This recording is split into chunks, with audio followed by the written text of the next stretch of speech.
이제 빛의 굴절에 대해서 공부해 볼게요. 우리 교과서 88페이지에 보면 이제 뒤쪽이 흐린 배경으로 꽃이 희미하게 보이지만 물방울에 꽃이 잘 나타나는 걸 볼 수 있어요. 이처럼 생각을 해보면 이 꽃이 뒤쪽에 있으니까 빛이 꺾였다는 사실을 알 수가 있어요. 이처럼 빛이 물질의 종류의 다른 종류의 물질로 들어갈 때 경계면에서 빛이 꺾여요. 꺾이는 현상을 굴절이라고 합니다. 빛은 근본적으로 직진하고 거울에서는 반사가 일어나지만 이렇게 다른 물질로 통과할 때 그 경계면에서 빛이 방향이 꺾이는데 이것을 굴절이라고 합니다. 그렇다면 굴절과 나타나는 용어를 한번 살펴보겠습니다. 바로 입사각과 굴절각이에요. 아까와 다르죠. 아까는 법선이 그러니까 반사와 다르죠. 반사에서는 법선이 존재했고 반사돼서 나가는 반사 광선이 존재했고 반사각이 존재했는데 굴절각이 존재한다는 거예요. 그러면 이 굴절각을 어떻게 알 수가 있을까? 입사각의 크기가 비교할 수 있을까? 그 이유는 이렇게 이걸로 정리가 되어 있어요. 빛이 꺾이는 이유, 굴절하는 이유는 물질 속에서 빛의 속력이 다르기 때문이다 라고 되어 있어요. 물질 속에서 빛의 속력이 다르기 때문이다. 그러면 어디에서 빛의 속력이 빠르고 어디에서 빛의 속력이 느릴까요? 빛의 속력을 한번 알아보면 빛은 진공 중에서 물질이 아무것도 없을 때 진공 중에서 약 30만 킬로미터 per sec 1초에 30만 킬로미터를 가요.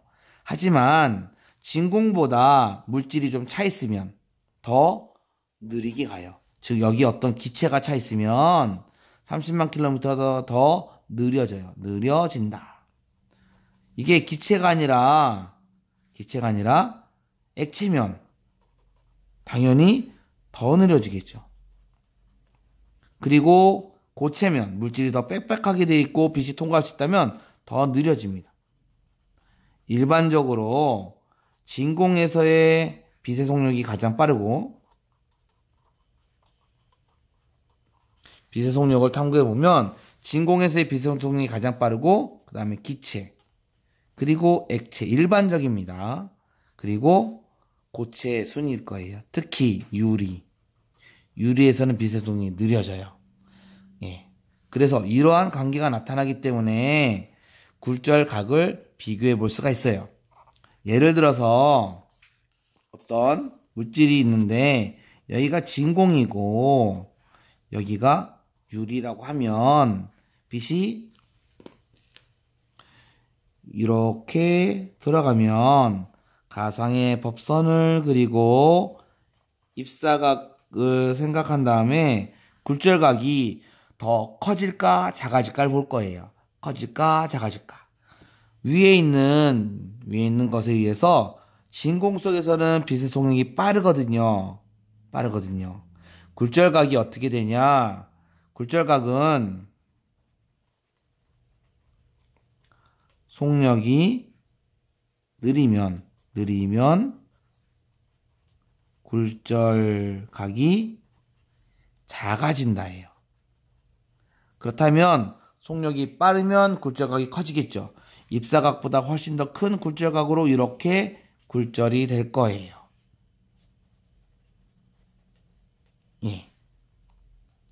이렇게 굴절이 될 거예요. 아니고 만약에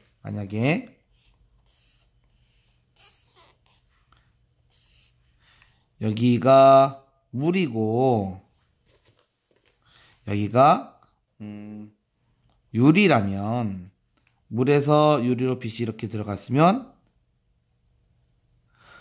속력 액체죠. 물에서의 속력이 더 빠르고 고체의 속력이 더 느리니까 굴절각이 작아지니까 이게 입사각이 되고 이거보다 작은 각도로 이렇게 굴절할 거예요. 이처럼 빛의 속력이 달라짐에 따라서 빛이 꺾이는 현상을 우리는 굴절이라고 합니다. 우리 교과서에 이 상태에서 사실 여기 안 보이지만 요 밑에 동전이 있어요. 동전이 있는데 안 보이거든요. 물을 부으면 동전이 찍혀요. 왜 이렇게 찍히는가? 굴절됐기 때문이에요. 물 때문에. 물 때문에. 물 때문에.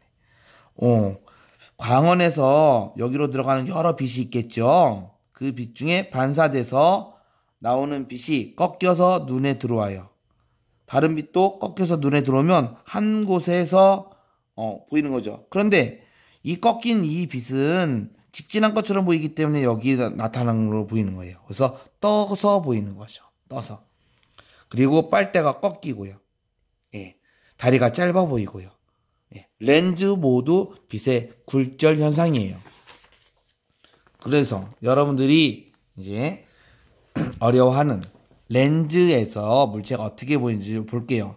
역시 여기에도 광축이 나와요. 똑같이 적혀 있죠? 우리 교과서. 예. 광축, 거리나 렌즈의 중심과 초점을 지나는 가상의 직선. 여기도 거리나 렌즈의 중심과 초점을 지나는 가상의 직선. 광축이 나와요. 그리고 렌즈는 초점이 양쪽에 있어요. 초점이 양쪽에 있어요. 예. 그러면 그림을 한번 그려보겠습니다.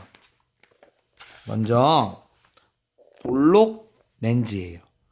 볼록 렌즈는 이렇게 생겼지요. 광축의 가상의 광축을 그리고 초점을 그릴 거예요. 제가 X로 표시할게요. 초점이에요. 초점은 영어로 F라고 써요. 그러면 평행하게 들어간 빛이 사실은 여기서 굴절이 한번 일어나고 또 여기서 굴절이 한번 일어나서 꺾이거든요. 그런데 굴절이 그렇게 여러 번 일어나면 그리기가 힘드니까 가운데서 한 번 일어난 걸로 그릴 거예요. 다시 한번 굴절이 두 번 일어난 것을 그리기 힘드니까 가운데서 한 번 일어나는 걸로 그릴 거예요. 그래서 제가 가운데에서 한 번 일어나는 걸로 그릴 거고요. 광축과 평행하게 들어간 빛은 초점을 지나게 지나갈 거예요. 그래서 광축과 평행하게 지나는 빛은 렌즈에서 굴절하여 초점을 지난다가 될 거예요. 우리는 지금 볼록 렌즈를 설명하고 있어요. 그리고 렌즈의 중심으로 들어가는 빛은 직진할 거예요. 렌즈의 중심으로 향하는 빛은 직진한다예요. 1번을 거꾸로 쓸 건데 초점을 지난 빛이 렌즈에서 굴절하여 광축과 평행하게 나간다. 이렇게 정리할 거예요. 그래서 빛이 가는 요 세 코스 중에 두 코스만 잡으면 물체가 어떻게 보이는지를 알 수가 있습니다.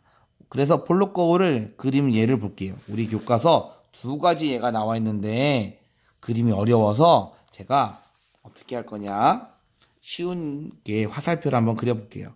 첫 번째 경우에요. 볼록 렌즈의 초점에 안쪽에 물체가 있어요. 이때 평행하게 들어간 빛은 굴절하여 반대편 초점을 지나는 것처럼 그리면 돼요. 이렇게. 그리고 여기를 지나는 빛은, 중심을 지나는 빛은 직진으로 그릴 거예요. 이렇게. 그래 봤더니 이 빛과 이 빛은 만날 것 같지 않네요. 그래서 이 빛이 여기에 가상으로 왔다라고 생각할 거고, 이 빛도 여기에서 가상으로 왔다라고 생각할 거예요. 그렇다면 여기서 만나죠? 이렇게 보일 거예요. 아하, 볼록 렌즈에서 초점의 안쪽에 있으면 큰 상, 확대가 되는구나. 그리고 허상, 실제 빛이 만나지 않는구나. 그리고 똑바로 선상 상이 되는구나를 알 수가 있을 거예요. 여기를 요만큼만 한번 낮춰볼까요? 요만큼. 그래, 여기로 합시다. 그러면 평행하게 가서 초점을 지날 거고요. 중심을 지날 거니까 가상으로 가고 가상으로 가서 여기서 만나서 이렇게 그릴 수가 있겠죠. 예. 이게 볼록 렌즈 첫 번째 경우고요. 두 번째 경우는 볼록 렌즈인데 광축을 그리고요. 멀리 초점이 여기 있는데 멀리 있는 물체를 생각해 볼 거예요. 광축과 평행이 나가면 초점을 지난다가 될 거고요. 중심을 지나면 직진한다가 되겠죠. 그러니까 실제로 물체가 만났네요. 빛이 만났네요. 아하, 여기는 작은 상이 보이는구나. 축소가 되겠죠. 그리고 실상이죠. 실상. 왜냐면 진짜 빛이 만났어요. 그리고 거꾸로 선상이 보이는구나. 그런데 두 가지 보이는 경우가 또 하나 있었죠. 전에 배웠던 오목거울이에요. 오목거울도 거울에 가까이 있으면 이렇게 보였고 거울에 멀리 있으면 이렇게 보였거든요. 그래서 오목거울과 볼록 렌즈는 비슷하게 보입니다. 비슷하게. 오목거울과 볼록 렌즈는 상당히 유사하게 보이는데 차이점은 반사를 이용한 것과 굴절을 이용했다는 것이요. 그러면 이제 오목 렌즈를 한번 보겠습니다. 오목 렌즈는 한 가지 경우밖에 없어요. 광축을 그리고요. 초점을 그릴 거예요. 여기 이러한 물체가 있을 때 이 물체가 광축과 평행하게 나가면 꺾여서 가야 되는데 초점을 지나서 앞쪽으로 꺾이잖아요. 초점에서 나간 것처럼 꺾일 거예요. 이렇게. 그리고 실제 빛이 중심으로 가면 직진할 거거든요. 그러면 이 빛과 이 빛이 만나지 않으니까 여기서 만났죠. 실제 빛과 가짜 빛이 만나도 가짜 빛이 존재하니까 허상이에요. 이렇게 보일 거예요. 아, 이거 허상이구나. 축소가 됐고요. 똑바로 선상입니다. 이거는 오목 렌즈인데 뭐랑 비슷하냐? 바로 볼록 거울과 비슷하죠. 예. 그래서 오목 렌즈에 의한 상, 볼록 렌즈에 의한 상을 모두 그릴 수 있었으면 하고요. 여러분들은 91페이지에 있는 이 두 예를 잘 그리면 도움이 될 거예요. 그렇다면 이러한 렌즈가 어디에 쓰이는지 한번 볼게요. 볼록 렌즈는 망원경, 현미경 렌즈에서 빛을 모을 때 주로 쓰고 등대에서 빛이 퍼지지 않고 멀리 나가게 할 때 씁니다. 오목 렌즈는 빛을 퍼뜨리는 성질이 있어서 확산형 LED에 쓴다고 합니다. 그렇다면 우리들 주변에 렌즈가 어떻게 이용되고 있을까요? 우리들 눈도 렌즈로 되어 있고 정확히 초점이 망막에 맺히도록 조정을 해요. 그런데 망막에 맺히게 조정이 하더라도 사람의 눈에서 이상이 생겨서 망막이 아닌 다른 곳에 초점이 맺히면 우리는 그것을 원시, 근시로 나누거든요. 원시는 먼 곳에 있는 물체는 잘 보지만 가까운 곳을 못 봐서 볼록 렌즈를 이용해 교정을 합니다. 근시는 가까운 곳에 있는 물체는 잘 볼 수 있지만 먼 곳을 못 봐서 오목 렌즈로 교정을 합니다. 그래서 안경도 볼록 렌즈와 오목 렌즈로 구성이 되고요. 우리들 주변에 어떠한 것이 렌즈를 썼는지 한 번만 보겠습니다. 현미경, 망원경, 카메라. 현미경과 망원경은 볼록 렌즈가 주된 영향을 쓰겠지요. 카메라는 볼록과 오목을 다 같이 써요. 네. 그리고 여기 예를 볼게요. 시계의 날짜보기 렌즈는 크게 보이니까 볼록 렌즈를 쓰는 거네요. 무대 서포트 라인은 빛을 퍼뜨리지 않았죠. 빛을 퍼뜨리지 않았으니까 볼록 렌즈를 쓰겠네요. 자동차 안개등은 렌즈를 쓸 때 빛을 퍼뜨려야 돼요. 안개등은 안개 주변을 주변을 봐야 되기 때문에 빛을 퍼뜨려요. 그래서 오목 렌즈를 쓰겠네요. 이처럼 우리들 주변에 어떠한 렌즈가 쓰는지를 알아두면 도움이 될 겁니다. 마지막 파일은 같이 녹음을 할 건데요. 바로 빛이 다양하게 활용이 된다는 거예요. 우리 주변에 빛이 활용되는 예가 무척 많은데 조명도 쓰이고 광원으로도 쓰이고 그다음 리모컨 같은 경우에는 빛의 일종인 적외선이 보이고 한번 예를 보면 레이저 절단기는 빛에서 나오는 열을 이용하죠. 태양전지는 빛에 있는 에너지를 이용하죠. 전기난로는 열을 발생시키고요. 정보통신에 활용이 되겠죠. 광마우스도 정보통신에 활용이 되고요. 의료용으로도 활용이 되고요. 그다음에 에너지원으로 활용이 되고요. 장식용으로 활용이 되겠죠. 우리가 이렇게 되는 모든 것이 여기 적혀 있는데 이거보다 더 잘 정리가 된 것이 바로 빛의 활용이에요. 97페이지 중단한 마무리 다 봐야 되고요. 빛의 활용에 조명, 공업, 의료, 정보통신으로 되고 또 여기에 여러분들이 열로도 어떻게 되는구나, 에너지도 어떻게 되는구나 라고 구별할 수 있었으면 좋겠습니다. 여기까지가 시험 범위니까 공부 열심히 하시고 좋은 결과 있기 바랍니다.